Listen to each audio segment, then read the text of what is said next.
देश पूरा इस समय मोदी जी के साथ खड़ा है, देश अपनी मिट्टी के साथ खड़ा है और मिट्टी के लिए सर्वोच्च बलिदान भी देना पड़ा तो लोग कतराएंगे नहीं। सब कुछ करे सरकार, सब कुछ हो, लेकिन प्रधानमंत्री जी की सुरक्षा को कम न किया जाए। उनको 2-3 गाड़ी से चलने की कोई ज़रूरत नहीं है क्योंकि उनके ऊपर क्लियर थ्रेट है और ये हम डिनाई नहीं कर सकते हैं। तो जो लोग विपक्ष के ये कह रहे हैं कि उनका काफिला कम कर दो या फिर और कुछ कम हो जाए, उनकी सिक्योरिटी कम हो जाए, तो सिक्योरिटी नहीं कम करनी चाहिए क्योंकि अगर उन्हें कुछ हो गया तो एक बात समझिए कि हम अपने देश के बहुत बड़े लीडर को खो देंगे जो हमेशा देश के नागरिकों के लिए सोचता है। भारत में बड़ा अनफॉर्चुनेट है कि जब भी कुछ देश पे बात आती है तो विपक्षी सवाल करने लगता है। आपको याद होगा इससे पहले सर्जिकल स्ट्राइक हुआ तो यही विपक्ष में अरविंद केजरीवाल थे जो सेना से प्रूफ मांग रहे थे। ऑपरेशन सिंदूर में भी विपक्ष साथ नहीं दिया भारत सरकार का। ये छोटी सी बात अगर सोने नहीं खरीदने की देश की भलाई हो रही है तो मेरा मानना है कि देश के लोग इसे मानेंगे। और यहाँ की नागरिक, मैं अगर आज़ादी के पहले से बताऊं तो पहले भी यहाँ की माएँ बहनें बेटियां अपने आभूषणों को देश को, सरकार को चलाने के लिए दी हैं। नमस्कार, मैं हूं माही सिंह और आप देख रहे हैं the news paper. PM Modi ने 7 अपील की जिसके बाद देश में अलग अलग पार्टियां अलग अलग बातें बोलती नजर आई। जनता के भी अलग अलग मत हैं। अब ऐसे में कहा जा रहा है कि ये अपील जो है वो देश हित में है। फिलहाल कुछ लोग इसको मान रहे हैं कि पीएम मोदी फेल्ड हो गए हैं जिसकी वजह से वो देश को संभाल नहीं पा रहे और इस तरीके की बातें कह रहे हैं। तमाम ऐसे मुद्दे हैं, लेकिन जनता भी इस बात को लेकर कंफ्यूजन में है कि आखिरकार सच्चाई क्या है। पीएम मोदी फेल है या वो जो गुजारिश कर रहे हैं वो देश हित में है। आज इन्हीं तमाम मुद्दों पर चर्चा करेंगे। हमारे साथ सुप्रीम कोर्ट के वकील जुड़े हैं, इनसे जानते हैं कि ये क्या कुछ देखते हैं और इसमें क्या क्या और चीज़ें हो सकती है। एक एज ए नागरिक ये क्या सोचते हैं। विशाल सर, क्या कहेंगे जो पीएम मोदी ने 7 बड़ी अपील की है? देखिए, मैं मानता हूं कि प्रधानमंत्री जी ने देश के लिए ये अपील की है और देश के सभी नागरिक इसको फॉलो करेंगे। इसमें कोई भी ऐसा अपील नहीं है जिसके लिए आपको बाइंडिंग किया जा रहा है। कोई लॉ या अमेंडमेंट नहीं आया है कि आपको उसे मानना है।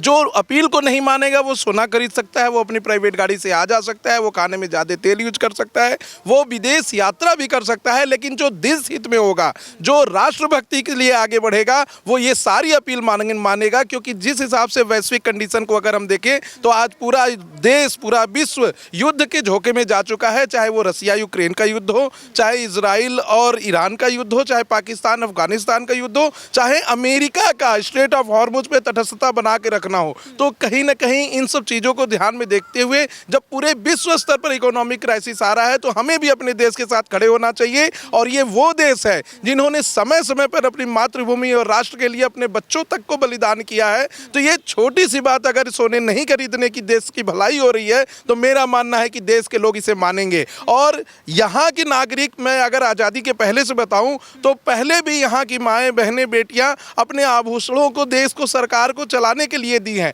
लाल बहादुर शास्त्री जी ने कहा था कि देश में भुखमरी की स्थिति आ सकती है, इसलिए हफ्ते में 1 दिन का आप उपवास रखिए।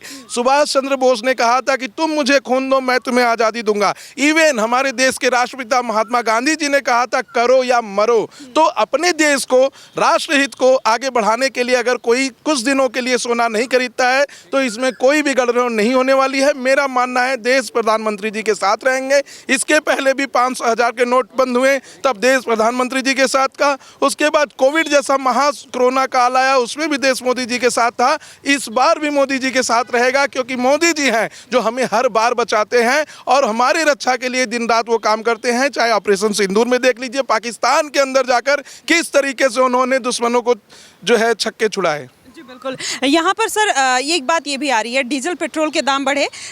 जैसे ही ये कहा जा रहा है कि बंगाल के इलेक्शन खत्म हुए, अलग अलग राज्यों के इलेक्शन खत्म हुए, डीजल पेट्रोल का दाम बढ़ा दिया, तो इसके पीछे क्या कोई राजनीतिक साजिश है या फिर अभी इस देश में इस चीज़ की डिमांड थी? क्योंकि आप देखिए लगातार और भी देशों में डीजल पेट्रोल के जो दाम है वो बढ़ रहे हैं, हमारा रुपया जो है धीरे धीरे गिर रहा है। तो इस तरीके की डिमांड करना कितना वैलिड है? देखिए, मैं मानता हूँ देश का विपक्ष सिर्फ विरोध कर रहा है। देश का विपक्ष लोकसभा या राज्यसभा में बैठकर कभी कोई वैलिड क्वेश्चन नहीं पूछेगा कि हमारी लोकसभा में या हमारे देश के नागरिकों के लिए कौन से कानून आए। अब डीजल पेट्रोल और चुनाव का जो कोरिलेशन बना रहे हैं वो बिल्कुल ही निरर्थक और गलत है। आने वाले समय 2027 में सभी पॉलिटिकल पार्टी के लिए उत्तर प्रदेश का चुनाव और पंजाब का चुनाव बहुत ही महत्वपूर्ण है। तो क्या आगे चुनाव नहीं है? और 3 रुपये डीजल के दाम बढ़ जाने से क्या अपने प्रधानमंत्री को आप ये कहेंगे कि ये कंप्रोमाइज्ड है? तो ऐसे बयान नहीं देने चाहिए। मेरा मानना है कि कि जब आप वैश्विक स्तर पर देखेंगे तो ऑस्ट्रेलिया में, अमेरिका में, चाइना में, रसिया में,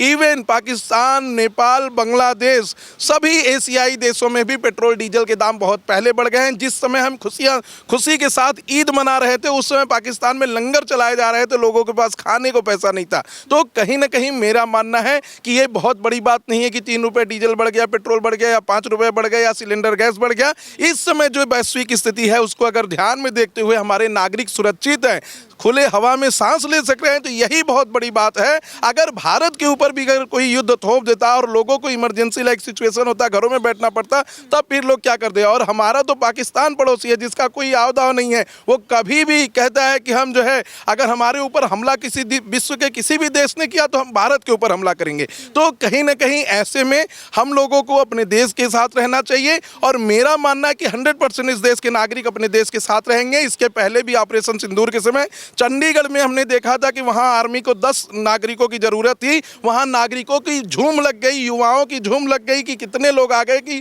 प्रशासन को और आर्मी को वीडियो बना के कहना पड़ा कि ये हमारे देश के सच्चे वीर सपूत हैं। तो मेरा मानना है देश पूरा इस समय मोदी जी के साथ खड़ा है, देश अपनी मिट्टी के साथ खड़ा है, और मिट्टी के लिए सर्वोच्च बलिदान भी देना पड़ा तो लोग कतराएंगे नहीं, बशर्ते सही भाव से काम होना चाहिए और देश को आगे बढ़ाना चाहिए। सर, आप क्या कहेंगे जिस तरीके से ये पूरी अपील की गई है विदेश यात्रा ना की जाए, जिसमें सोना चांदी कम खरीदने की अपील की गई है, तमाम ऐसे आरोप उस पर अब विपक्षी पार्टियां ये कह रही हैं कि पीएम इज कॉम्प्रोमाइज और वो देश को चला नहीं पा रहे, इसलिए इस तरीके के डिसीजन लिए जा रहे हैं। आपका क्या मानना है, क्या राय रखते हैं? नहीं, बिल्कुल ऐसा जो भी विपक्ष कह रहे हैं वो गलत तरीके से कह रहे हैं, और मैं मानता हूँ कि भारत के अंदर जो विपक्ष का रोल है वो ढंग से निभाया नहीं जा रहा है। देखिए, जब भी देश का संकट हो उसमें विपक्ष को सामने आकर के जो है उसमें सरकार का साथ देना चाहिए। अभी आपको बताऊँ 7 अक्टूबर 2023 में जो इजराइल के ऊपर हमला हुआ, तो इजराइल के पक्ष का और विपक्ष जितने भी दल थे वो एक हुए और उन्होंने हमास और जितने भी लोग आतंकवादी ग्रुप थे उनके खिलाफ जो है अभियान शुरू किया था। भारत में ये बड़ा अनफॉर्चुनेट है कि जब भी कुछ देश पे बात आती है तो विपक्षी सवाल करने लगता है। आपको याद होगा इससे पहले सर्जिकल स्ट्राइक हुआ तो यही विपक्ष में अरविंद केजरीवाल थे जो सेना से प्रूफ मांग रहे थे। ऑपरेशन सिंदूर में भी विपक्ष साथ नहीं दिया भारत सरकार का।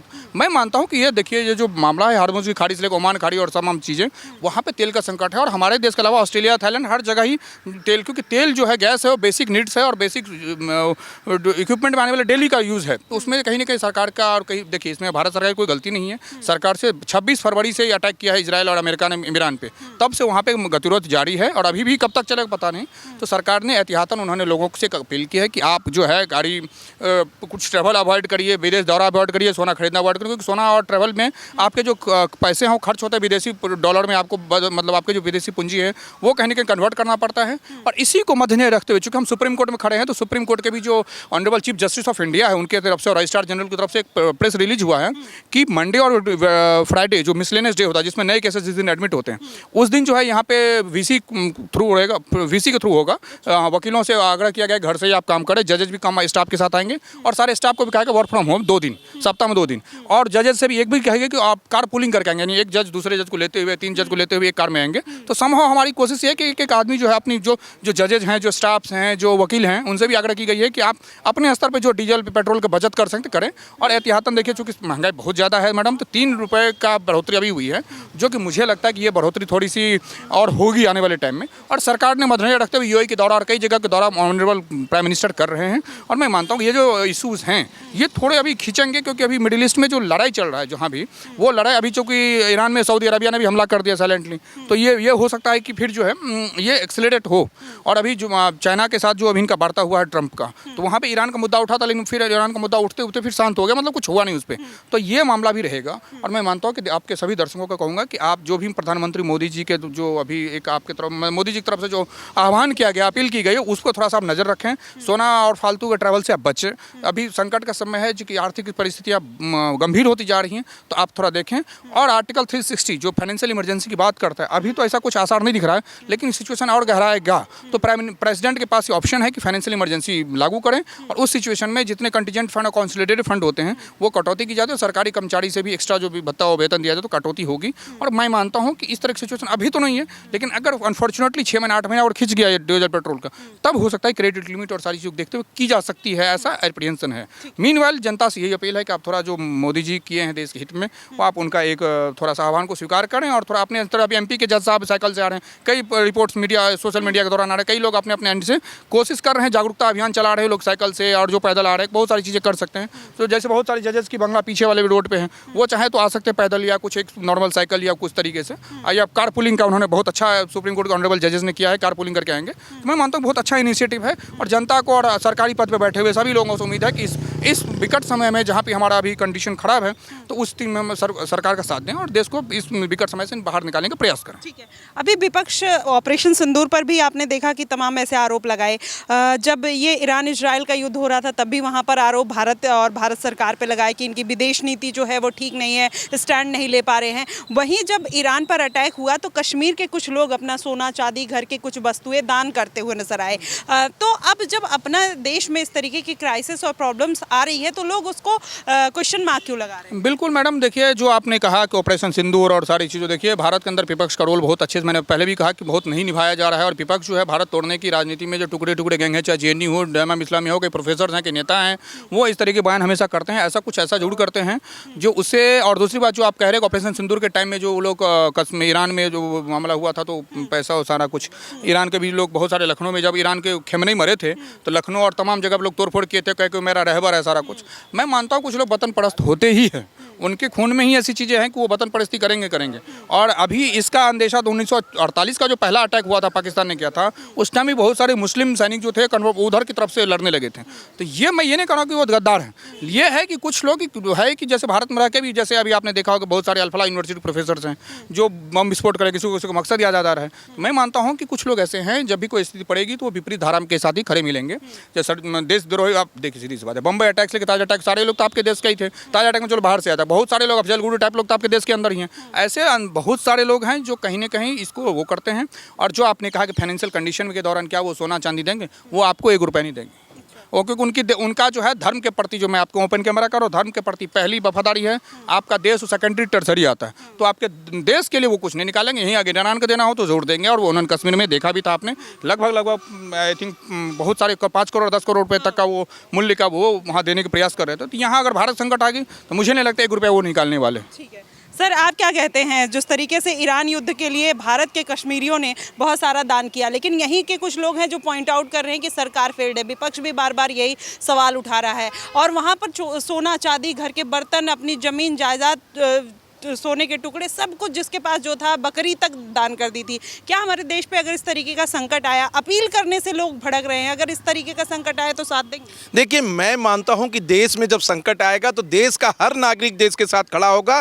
कुछ लोग जो जिन्होंने ईरान को दान किए तो वो तो कभी नहीं खड़े होंगे। और जनरल बिपिन रावत ने एक बात कही थी कि देश 2.5 फ्रंट पे लड़ रहा है, एक पाकिस्तान से, एक चाइना से, और आधा इस देश के लोगों से जो इस देश में रह के इस देश का विरोध करते हैं, इस देश में रह के इस देश को टुकड़ों टुकड़ों में बांटने की बात करते हैं, इस देश में रह के इस देश में ही बम विस्फोट बन के उड़ जाते हैं। और ऐसा हमने दिल्ली में अभी रिसेंटली देखा भी है कि कैसे अल्फला यूनिवर्सिटी के लोग खुद बम बन के उड़ जा रहे हैं। तो कहीं ना कहीं ऐसे मामलों में मैं मानता हूं कि भारत के जो नागरिक हैं, जो वंदे मातरम बोलने से परहेज नहीं करते, जो भारत माता की जय बोलने से परहेज नहीं करते, वो हमेशा देश के साथ रहेंगे। और सबसे बड़ी बात मैं बता दूं कि जो यहाँ की माँ बहन बेटी हैं, सबसे सर्वोच्च बलिदान वो देती हैं, चाहे अपने सपूतों को खोकर, चाहे अपने पति को खोकर, चाहे अपने बेटों को खोकर। तो मैं मानता हूं कि लोग सामने आएंगे, पूरा मदद करेंगे। हमने देखा कि 500 और 1000 के नोट बंद हो गए थे, देश में बहुत विकट सिचुएशन आ गई थी, फिर भी लोग देश के साथ खड़े थे। कोविड के समय हमने देखा कि ऑक्सीजन गैस के सिलेंडर कम हो गए थे, फिर भी लोग देश के साथ खड़े थे और बहुत ही संयमता के साथ उस पेज को भी हमने निकाला है। आज अगर जरूरत पड़ेगी तो देश का हर युवा, देश का हर नागरिक, देश का हर सिटीजन देश के साथ खड़ा रहेगा। और अंत में मैं एक बात कहना चाहूँगा कि सब कुछ करे सरकार, सब कुछ हो, लेकिन प्रधानमंत्री जी की सुरक्षा को कम न किया जाए। उनको 2-3 गाड़ी से चलने की कोई ज़रूरत नहीं है, क्योंकि उनके ऊपर क्लियर थ्रेट है और ये हम डिनाई नहीं कर सकते हैं। तो जो लोग विपक्ष के ये कह रहे हैं कि उनका काफिला कम कर दो या फिर और कुछ कम हो जाए, उनकी सिक्योरिटी कम हो जाए, तो सिक्योरिटी नहीं कम करनी चाहिए। क्योंकि अगर उन्हें कुछ हो गया तो एक बात समझिए कि हम अपने देश के बहुत बड़े लीडर को खो देंगे, जो हमेशा देश के नागरिकों के लिए सोचता है। शास्त्री भारत के अंदर जो विशाल जी घर, उसमें मैं ऐड कर दूं, लाल बहादुर शास्त्री को ताशकंद में जहर दे दिया गया था और इंदिरा गांधी को गोली गोली मारी गई थी और राजीव गांधी बम से उड़ाया गया था। तो मैं और अभी जो एक रिसेंट बेंगलुरु के अंदर कार्यक्रम में वो बम पाया गया है, तो मैं मानता हूँ कि एक थ्रेट है जो बता रहे थे विशाल जी। और मैं चाहता हूँ कि उसमें जो प्रधानमंत्री के जो उसमें काफिले में है, कॉन्वॉय है, उसमें कोई कटौती ना हो। भले उसमें आप ईवी, जैसे उन्होंने कहा कि ईवी जो इलेक्ट्रिक व्हीकल है वो शामिल किया जाए, लेकिन जो सुरक्षा तैनाती है वो होना चाहिए, क्योंकि बहुत सारे लोगों के या बहुत सारे देश के जो आतंकी संगठन है सारा चीज़ उनके टारगेट में है हमारे प्राइम मिनिस्टर। तो मैं चाहता हूँ कि सरकार, गृह मंत्रालय उनकी सुरक्षा में कोई चूक ना हो और इस चीज़ को इंश्योर करें। जी बिल्कुल। तो देखिए, जो देश हित में जो सर्वोपरि है वो हर कोई सोच रहा है और सर लोग भी यही बात कर रहे हैं कि पीएम मोदी के साथ, उनकी सुरक्षा के साथ कोई खिलवाड़ ना किया जाए। देश हमारा थोड़ा आर्थिक संकट से जूझ रहा है, अगर इसमें सब एकजुट होकर एक साथ खड़े रहेंगे तो शायद हम इससे जल्द बाहर निकल कर आ पाएंगे। खासकर आप क्या सोचते हैं पीएम मोदी की अपील को लेकर, आप हमें जरूर बताइएगा। फिलहाल के लिए बस इतना ही। देश और दुनिया की तमाम खबरों के लिए हमारे साथ बने रहिएगा द न्यूज़पेपर पे। धन्यवाद।